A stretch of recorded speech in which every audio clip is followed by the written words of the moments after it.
pinananatiling malapit ni Barry Gibb ang kanyang pamilya, kahit na sumikat sa katanyagan. Matapos pakasalan si Linda Gray noong 1970, tinanggap ng mag-asawa ang 5 anak, sina Stephen, Ashley, Travis, Michael at Alexandra. Bago lumaki ang kanyang pamilya, binuo ni Barry ang Bee Gees kasama ang kanyang mga kapatid na sina Robin at Maurice.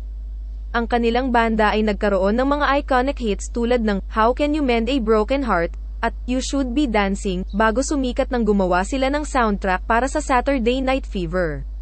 Ang panganay na anak ni Barry at Linda, si Stephen, ay isinilang noong 1973. Makalipas ang 4 na taon, sumali si Ashley sa pamilya. Noong 1981, ipinanganak si Travis at pagkaraan ng 3 taon, sina Barry at Linda ay tinanggap si Michael, ang kanilang bunso, at nag-iisang anak na babae, si Alexandra, ay isinilang noong 1991. Ang pamilya ay nanirahan sa parehong Miami at London habang ang mga bata ay lumaki, ngunit sinabi ni Barry sa People noong 1989 na ang kanyang mga anak ay dumating din sa paglilibot.